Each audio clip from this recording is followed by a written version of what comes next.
Shalom saudara-saudara yang menunjukkan pandangan dan pengharapan kepada Tuhan Yesus. Salam penuh kasih dan sukacita dalam persekutuan kita di Bijaksana Channel.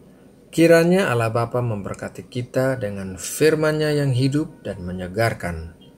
Sekarang kita akan memulai renungan ini dalam doa dan ucapan syukur kepada Allah Bapa. Allah Bapa kami yang bertahta di atas puji-pujian umat-Nya, kami datang kepadamu dengan hati yang bersyukur buat anugerah hari yang baru, berkat yang baru, nafas hidup dan kesehatan tubuh kami hari ini. Kami percaya Engkau telah menyertai dan melindungi kami di sepanjang malam ketika kami tertidur, sehingga pagi ini kami bisa bangun dalam keadaan yang luar biasa. Terima kasih Bapa, kami mau memulai hari ini bersamamu dengan mendengar, merenungkan firman-Mu dan melakukannya dengan taat. Berikanlah pengertian bagi hati dan pikiran kami untuk bisa menangkap isi hati-Mu. Dalam nama Tuhan Yesus Kristus, kami berdoa dan mengucap syukur. Amin. Saudara yang terkasih, berpuasa adalah satu hal yang sering dilakukan oleh orang-orang Kristen, namun berbeda dengan berdoa. Kadangkala kita berpikir bahwa berpuasa tidak memiliki efek apapun dalam hidup kita. Sebetulnya, apa yang kita lakukan secara fisik mempengaruhi apa yang terjadi dalam dunia rohani.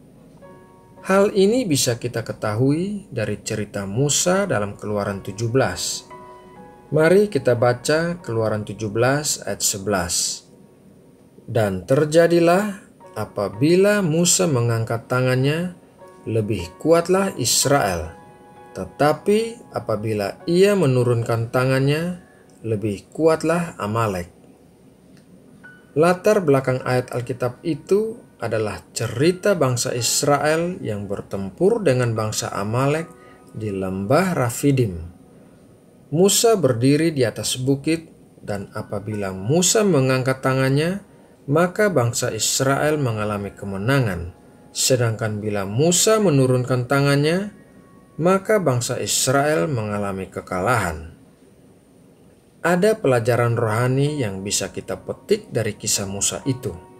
Ternyata tindakan fisik dapat mempengaruhi apa yang terjadi di dunia rohani.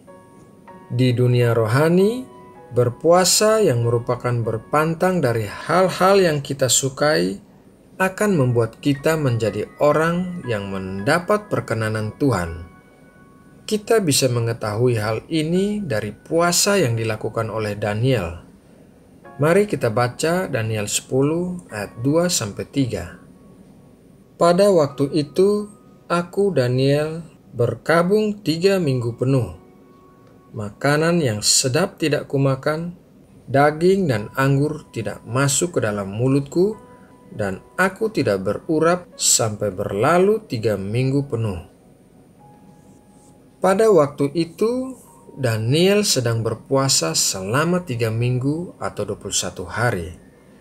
Dia tidak memakan makanan yang disukainya atau makanan yang enak-enak, melainkan hanya memakan sayuran dan air putih saja.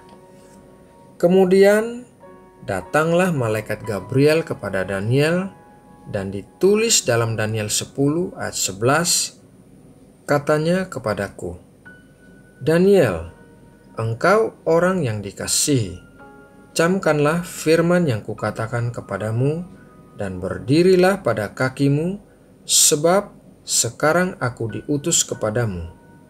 Ketika hal ini dikatakannya kepadaku, berdirilah aku dengan gemetar.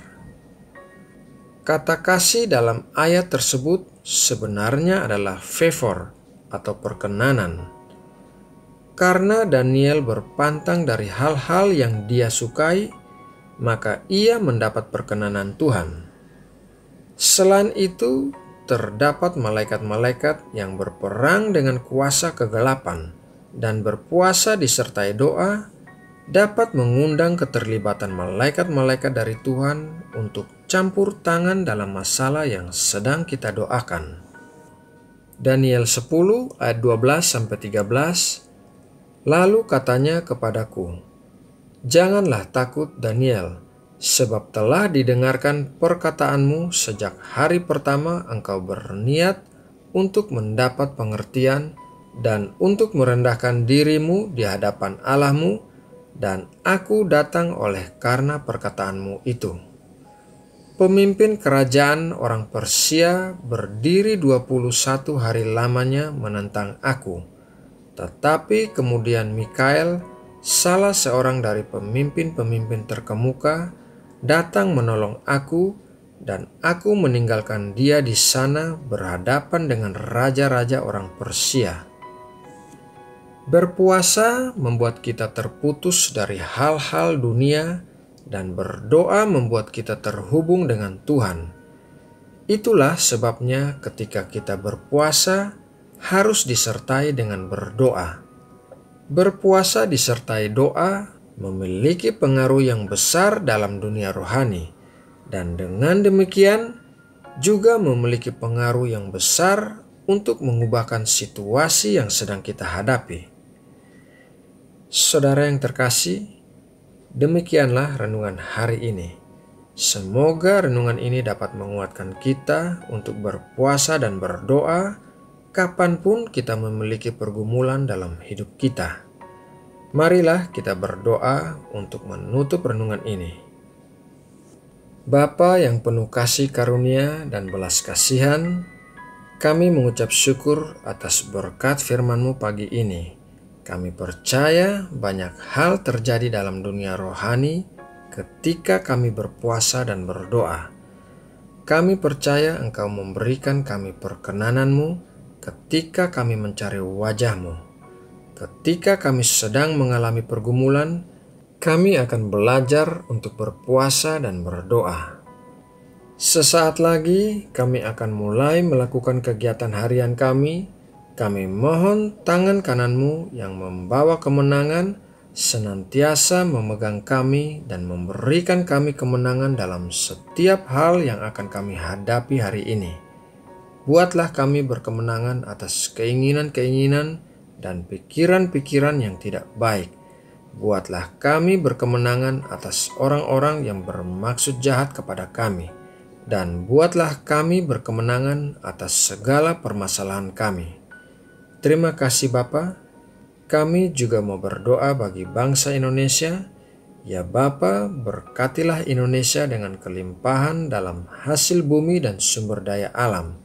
Berikanlah iklim dan cuaca yang baik yang sesuai dengan pertanian dan perkebunan di Indonesia. Jauhkanlah Indonesia dari bencana-bencana alam, dan kiranya wabah penyakit menular apapun bisa cepat hilang dari bumi Indonesia. Terima kasih Bapa. Dalam nama Tuhan Yesus Kristus, kami berdoa dan mengucap syukur. Amin.